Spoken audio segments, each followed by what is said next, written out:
Hi, and welcome back to Till Death Do Us Watch Party. This week, we watched The Legend of Vox Machina, Season 2, Episode 8, Echo Tree. And for a change, I'm going to go straight into kind of the B plot of this episode. Because they don't normally have B plots, but in this one it kind of felt like this was more B plot. And we're going to go right into Pike, Scanlan, and Grog, where Grog still can't walk. So they're going to have to making their way all the way back to Grandpa's house, as it turns out. And they sing a song that is pretty much Making My Way by 1,000 Miles by Vanessa Carlton, but redone for... them, which is one of their little personal, little Easter eggs. Not Easter eggs. That's pretty much anytime anyone says the phrase "making my way," they sing that song. Yeah. Making my way. Making my way downtown. They just do the "making my way" every time. So that was I think a call out for all the critters who watch by changing that. Yes, Lance, it's that one. But they take him all the way to Pike's great-great-grandfather, Wilhelm, voiced by the great Henry Winkler. Yeah.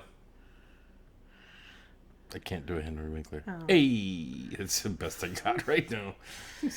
I thought you would go with a Barry quote. Oh, God. Because he's in Barry. Yeah, but he's such a fucking... twat in that it's hard to pin down one, other than the fact of when he got the role and just flipped at him on the camera and they're like, oh my God, you were so good. That's my favorite scene with him in it. But so her grandpa is a very skilled, I guess I don't want to say alchemist. It seemed more maybe herbalist might be a better way to phrase it, because it felt like he was more of herbs and poultices rather than potions in alchemy. And I feel like sometimes a differentiation needs to be made between those two arts, because a poultice is different than a potion. Plants one's and a salve, one's you drink. One's plants and shit, one's chemicals. And if you remember, in Dragon Age, it's always a healing salve, so you ain't drinking that shit. Unless it's supposed to coat your tongue. No. It's a salve. Think Conan the Destroyer, and where Grace Jones is applying the salve, and the rogue is trying to help her soothe her wounds as he's trying to rub closer on her thigh. You remember? That's a healing salve. So it's an analgesic? Get out. All right, sorry. So, speaking of anal, there is a suppository in line for Grog, and but it's supposed to help restore his strength. The fucking thing was huge. Why did it have to be this long and that big around? Couldn't you just made it longer and thinner? Rolled it like a joint instead of a fucking burrito? Hey, Scanlan was more than prepared to be a friend. I'm just saying. And even then, I don't give a shit what game it was. If it's oh, you had to put a suppository in blah, I'd be like, nope. I guess he dies. Yeah. Nope. But that's why Scanlan's a true friend. Yeah, he's a trooper. But unfortunately, all that did was remove the corruption, and Grog still must retrain all his muscles. And that's pretty much the main arc for all of them in this entire episode, because most of the rest of the episode is very heavily focused in the Fey Realm. Is that where his true strength comes from? Is it his courage? No, I think it's a suppository. Okay. Cue Professor Farnsworth. Oh my. Good news. It's a suppository. Yeah, it's that was amusing, but it's like you said, it felt very B-plotty. It felt very B-plotty. It felt like they wanted to make sure they were in the episode. And I think, having also already seen episode 9, I feel like they didn't feel like they had the room to include this information in episode 9 and keep that one contained in the time frame, considering that a good chunk of people are missing in episode 9. So it wasn't that they wanted to give everybody screen time. I feel like that was the only place they could put it. No, it's the entire time they were showing like the scenes of him moving him. It was like, we need a montage, a moving grog montage. Like that's the only thing I could think the entire time. But I mean, it was effective. Yeah. And it was funny. So meanwhile, we're going to cut now to the A story and just kind of let it go in its flow. So we have Kiki, Percy, Vex and Vax in the Realm. It's not the Feywild, because that would be copyrighted. It's the Fey Realm. Oh no, Wizards own this video now.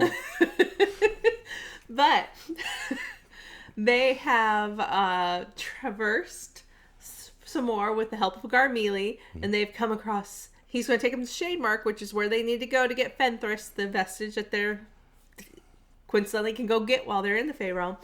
And that's the bow. That's the bow. Yeah. And, wouldn't they know it? There's a city they have to go through, because the shortest way there would be to go right through it. Otherwise, they have to go through the Pixie Town, which it was very sad they didn't go through the Pixie Town. But, because they do go through a Pixie Town in the, or a Fairy Town, one of the two, in the actual campaign. And then they get an onyx statue of a Mastiff that Scanlan got. It's a magic item Scanlan got to keep. Wow. And somebody didn't steal his stuff from him? He had his, and he basically, he read the magic word, and he basically was like, this is my dog. It was very cute and touching. So you telling me that, because I remember I was bitching about the broom, because that just makes me upset. Like if we were playing a D&D game and the GM was just like, just take whatever you can find. It's usually each of you find one thing within the shop. Yeah. But it's like my character was like, ooh, I found a thing, and you were like, I could use a thing, and I'd be like, oh, I wouldn't give it to you. That egged me off so bad. But I remembered when you were watching the campaign, I would walk through occasionally while she was watching these shows, and I did remember there was an episode where like, what's his name? The guy that plays Scanlan.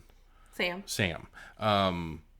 He was trying to figure out how to do something, and Matt goes, you could use your magical sword you have. And he went, yeah, I could, but that doesn't sound like a thing that I would do. And then he was like, oh, okay. And then like 20 minutes went by, and then again, somebody said, you could use the magical sword you have. And he's like, yeah, but I mean, would I even think of that? I give him crazy props for like playing his character, because it's something I wouldn't do. So, don't table talk me to try and make me move along. Plus, Sam is... I mentioned Agents of Chaos in the previous, and Sam is the ultimate chaos agent at their table. He runs by the rules of chaos, and it normally works out for just like some great improv moments, but at the same time, he likes to be true to his characters and everything. I think the most unchaotic character I've ever seen him play is in the current one in Campaign 3. I don't know. Yeah, so, but... Is that fresh green grass? Fresh cut grass. Fresh cut grass, got it. Yeah. The robot therapist. Stupidest name I've ever heard. His character is effectively a robot therapist. Okay. Good on you. But the city that they do come across, to get back to the story, is the city of Singorn, which is actually an elven city from Exandria. It does not normally exist in the Fey Realm, and apparently great arcane magics were used to bring it to the Fey Realm. And when they enter the city and they get caught, they, Vex and Vax, basically admit that their dad is one of the ambassadors there. So that's how they kind of get out of the possible trouble that they could be in. So we're about to get into some tearful reunions, maybe? Or maybe just some tears, because I don't think it's a happy reunion. No, I mean, it was tearful, and it was a reunion. Just put them in different sentences, and it pretty much covered it. Yeah, but while they were walking through, Vex did mention that the city has been known to be able to move magically. That was something that she knew from when her and Vax grew up there with their father for a time period. It's a very, very tense reunion, and you can see immediately that their daddy is not a nice man. Or not a... I can't wait for the backstory on that. You know, I think Tim brought it up to me too, and I said, I don't know that I recall that we ever got good resolution as to why their father's such a massive prick. There's just some dads who just aren't meant to be dads. Yeah. And But like, I did like their half sister. I think her name was Valora. the little girl. Who's like, what does fuck me? What does fuck you mean? Yeah, she was cute. Yeah. Kids, so darndest things. Yeah, they do. Don't ask my child to say the word fox, please. Yeah, it sounds exactly what you're thinking. Yeah, it was. Some guys are just not meant to be fathers, and the fact of you didn't have the storyline where like I love this kid and I don't love this kid, because this one came first, I love him. This one came second, not as much. He had twins, so he equally is not a great dad to both of them at the same time. And because they're twins, they feed off of each other's emotions to a certain degree, and they are like, if you're not against, they're pretty much, if you're not with us, you're against us, and then they form that steel wall of unity, and then it's just like, well, I've lost them both no matter what I try to do. It's going to end up being some stupid shit like later on where it's like, I was a dick, so you would become a closer team or something like that. I honestly, I don't really remember, but their father does tell them that the reason why they left is when the dragons sacked them on, the elves were like, yeah, no, we're out. No, that's obvious. But they tell them, they flat out say, yeah, those dragons sacked that city. We nope the fuck out.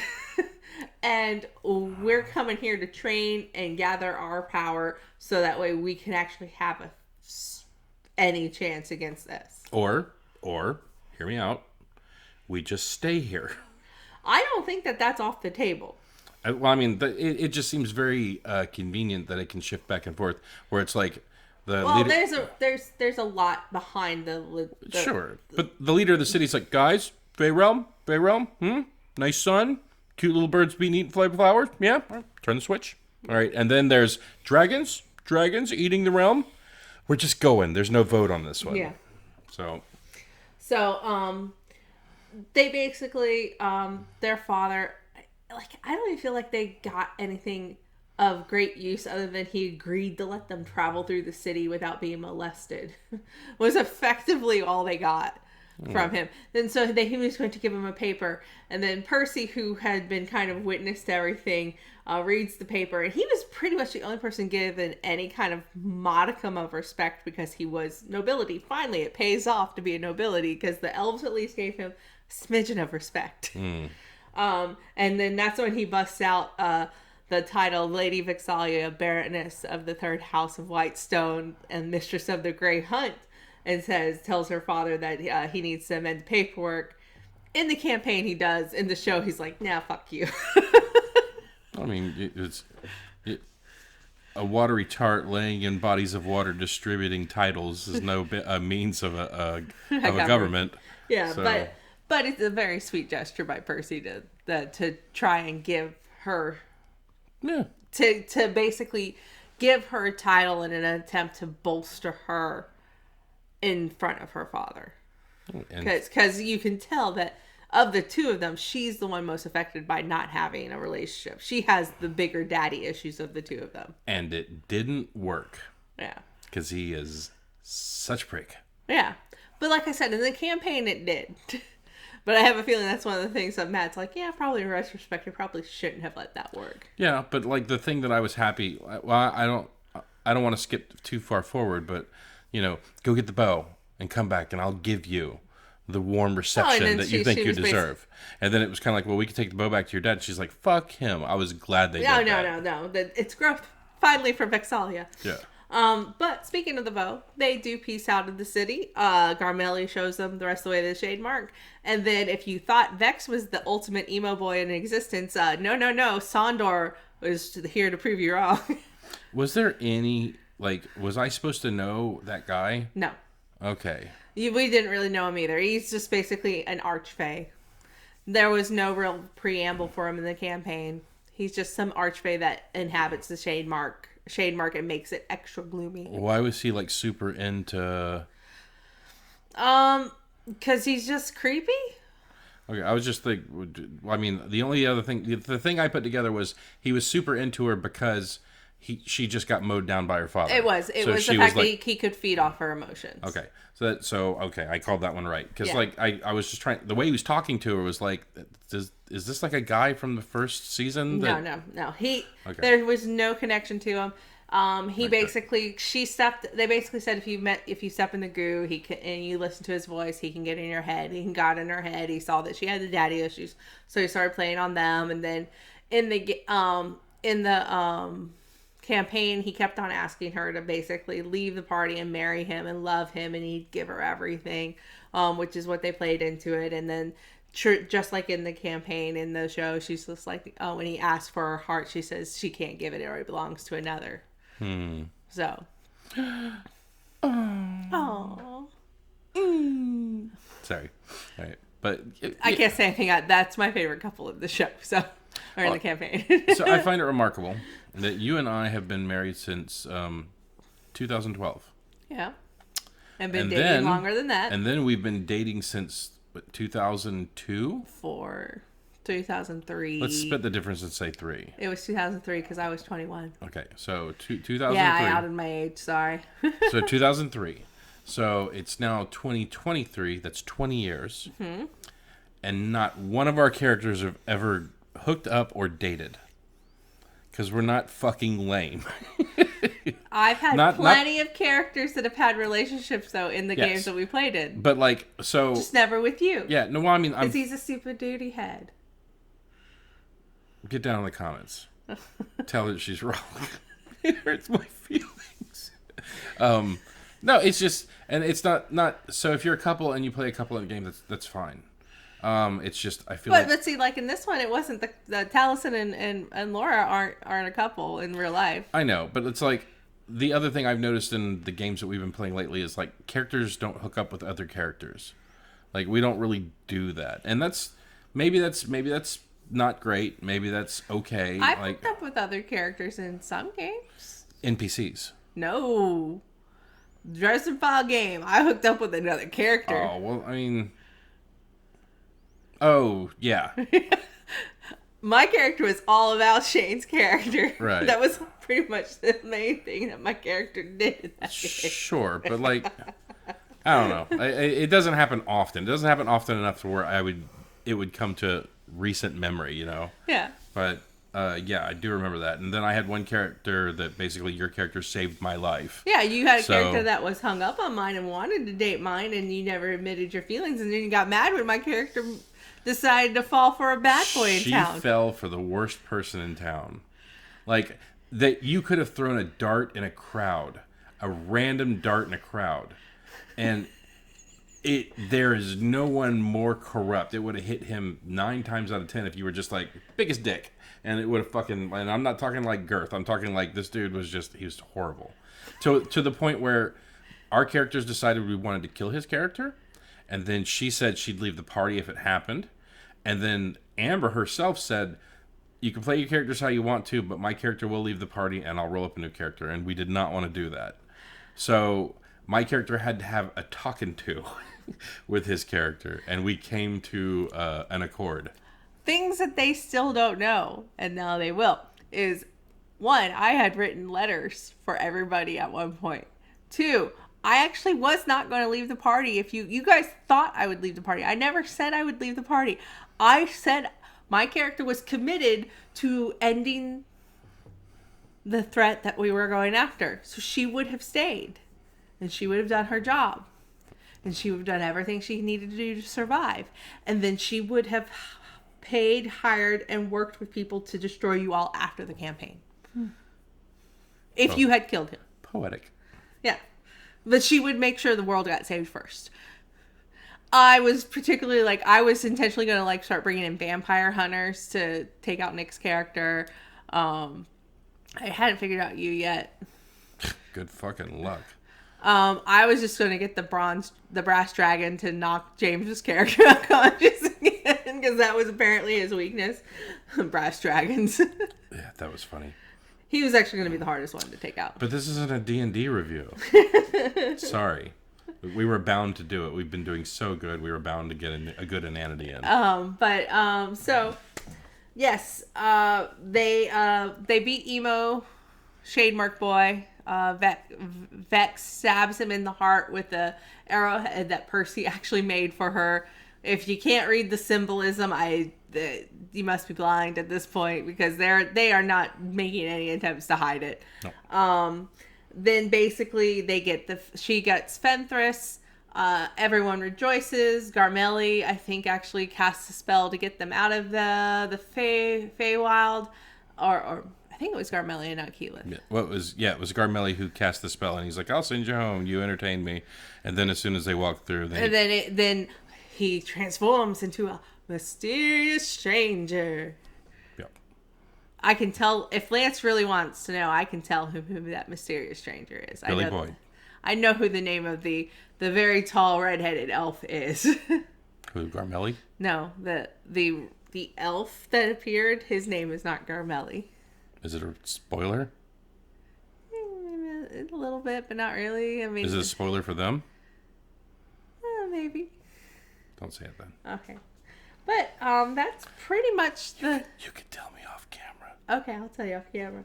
But that's pretty much most of what happens in this episode. So, Lance, did anything stand out to you that you really wanted to talk about that we haven't already gone over? This is the episode where they're tripping, right? No, that was the previous episode. Okay. Stood out to me again. These aren't my favorite episodes. They're good, and they're still beautiful, and they're well animated. But I don't. If I had to pick something, I thought that it was interesting with them going to talk to the dad and him not like backing off the position of he's a monstrous fucking dick of an elven being. Yeah. That's all I can really think of. Otherwise, nothing else really stood out to me in this episode. Yeah. It's the bad guy was underwhelming. The last fight to me was underwhelming. It was beautifully drawn, but it's just kind of, I don't know. It's just, bleh. Yeah. That's just my opinion. That's one man's opinion. I was never a big fan of the Feywild excursion in the campaign, so the Fey Realm adaptation I knew wasn't going to hit me very highly, because it's just like, again, it was a slog to get through listening to like the 20-something hours. It felt like they were stuck in the Fey Realm in real time of listening.